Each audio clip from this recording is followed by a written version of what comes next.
Hi, it's Congresswoman Jan Schakowsky, and I'm back with my plans and pans. I hope you were able to enjoy the Thanksgiving holiday. Bob and I went to New York to visit with our 9-year-old twin grandchildren, Alice and Aiden. It was a fabulous time. Had an amazing meal. Probably most of us ate too much over Thanksgiving. Well, the holiday season is here. Lots of people have been shopping. I was actually happy to see that the number of people who shopped online on Black Friday was large. So it looks like consumers are buying. But I was part of a press conference that is held every year by the Illinois PIRG organization called Trouble in Toyland, where we go over what are some of the dangers that may be lurking for children when it comes to purchasing for them, especially for the toys that they all love. At that press conference, we had the Attorney General, Kwame Raoul, advocates like Kids in Danger, along with Illinois PIRG. We were also joined by Dr. Elizabeth Powell, who comes with us every year. She is an emergency room doctor and talks about what she sees in the emergency room. And the head of Lurie Children's Hospital, that is the premier children's hospital really in the world, was there to talk about how we keep our kids safe. Actually, on the table of dangerous products, there were fewer than ever. That is the good news. That I know over a decade ago, I helped pass the Consumer Product Safety Improvement Act that took some of the dangers like toxic chemicals that are in children's toys like lead and phthalates, to get rid of them, to make the durable children's products safer and the pre-testing of those products mandatory. So we have seen many improvements. However, one of the things that was found by Illinois PIRG was that a number of already recalled items, they're not supposed to be on the shelf, are still there. They went through a number of the items that were that they wanted to test, and most of them that shouldn't have been there were still on the shelf. So what I want to say to you is to check saferproducts.gov, G-O-V, and you can find out whether an item that you want to purchase has actually been recalled. If you're looking at the item and it's got a number on it, you can find out if it's been recalled. You can also report if you have gotten an item that you think is dangerous. One of the items you particularly want to watch out for are these tiny magnets. They are thin and flat and deadly to children if they are ingested. There is a law that was passed now called Reese's Law, named for Reese, an 18-month-old who died because she did swallow those magnets that absolutely destroyed her insides. And while they tried so hard to save her life, they could not. And so we want to make sure that those are not in any child's way, that they're not in anything for adults either, these tiny magnets. That's very important. So I want you to just be thinking about these items that you buy. By the way, even little blankets for new babies, I said at an earlier one of these plans and pans that you don't want anything in a crib. Now, if you want to swaddle while you're holding a baby with a cute blanket, that's nice. But when they go to bed, there should be nothing in that crib whatsoever, and that child should be on its back, and that will save lives. So this press conference was very important, just to alert people. And again, let me just say saferproducts.gov, because you can also report anything that's wrong with an item that you get, so that you can protect other parents. And I think that will be a real service. We had a tragedy we all saw on television, and In the LGBTQ community, another mass shooting, another shooting aimed at the LGBTQ plus community. 5 dead and 25 wounded.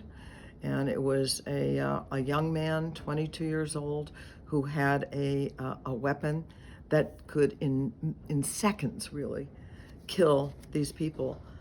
You know, we saw also incredible courage, bravery, when a former military person, a man, jumped on, he actually ran toward the shooter, jumped on him, pinned him down on the ground. He had one other person that came and helped hold him until the police were able to arrive. And though it only took the police a few minutes to get there, he could have done a lot more damage. In the very same week as the shooting in Colorado Springs, there were other mass shootings. And that is why it is so important when the Congress goes back into session, and you know the House has already passed an assault weapons ban, that the Senate take up the bill. And President Biden has called on them to do that. We need to stop these. They are happening all too frequently. How many times are we going to have to mourn the death of so many people? It's the guns. It's the assault weapons. They need to be out of the hands of everyone. There is no reason that we have them. We have to avoid these tragedies, and we can. Hopefully that will happen. I wanted to remind everybody who is on Medicare that it is now the open enrollment season. And I wanted to particularly emphasize the Medicare Part D prescription drug program. The list of drugs that is available under each program can change every year. So you want to make sure that the drugs that you take, the most important, and they're often very expensive, is on that list for the Medicare Part D that you choose. And so you definitely want to, if you need any help, you should call my office. Mary Beth in my office is just kind of a genius in figuring this out. I have seen people who didn't go through it, and it could mean thousands of dollars. December 7th is the deadline. If you miss that, basically you won't be able to sign up again for another year. So you want to do this. It is really critical that you check out. So again, it's Medicare open enrollment. It ends December 7th, and I'm saying check out your Medicare Part D prescription drug program to make sure that you have the drugs that you need the most still being covered. So we do go back into session on Tuesday. And in the House of Representatives, though we're still until January 3rd, we're in the majority, and there are a number of things that we are going to need to do. But among them is going to vote officially on our leaders. Hakeem Jeffrey is the only one now running to be the House Minority Leader. And he has been our caucus chairman, the Democratic caucus chairman. And it's really a ending of an era and a turning over the reins to younger people. Hakeem has shown his leadership, and we're looking forward to that. And we'll also still have some senior representation. We will have Jim Clyburn, who is currently the whip in the majority, who is running to be the deputy to Hakeem Jeffries as the minority leader. He'll be the assistant to the minority leader. And then we'll have the caucus chair, the caucus vice chair, and a number of other elections that are going to take place. Pete Aguilar, who has been the vice chair of the caucus, and he's from California, is likely to be the chair. We will have Catherine Clark will be the whip to take Clyburn's place. We'll have a woman, an African American, a Hispanic in the top leadership. They're so qualified, and again, it's really a new era. But there are a lot of other positions. I am hoping to continue to be a chief deputy whip in the House of Representatives. Looking forward to maintaining not my committee chairman in the new Congress, but hopefully to be the ranking Democrat in the Consumer Protection and Commerce Subcommittee. So there's a lot of decisions that are going to be made. And of course, I do want to mention that Nancy Pelosi will be staying in the Congress. She will be representing her district, but also, will be available for insights, for strategy, for helping as we move forward in the next Congress.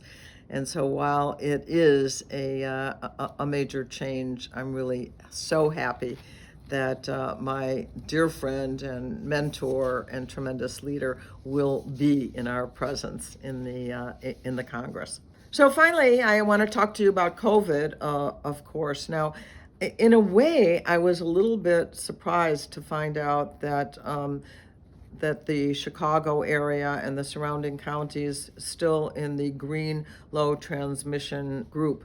And the reason I say that is that lately, and maybe you've experienced this too, I'm hearing more people that I know that have COVID. And so I just want to caution you once again to be very, very careful. If you've not had that booster shot, please, they are available. You should go. For anyone over 5 years old, they are available to you. So we still want to watch out so that we can enjoy the holiday season that is upon us right now. And I will see you next week. Thank you for watching my video. Make sure you subscribe to my YouTube channel and follow me on Instagram, Twitter, and Facebook, where my handle is @Jan Schakowsky.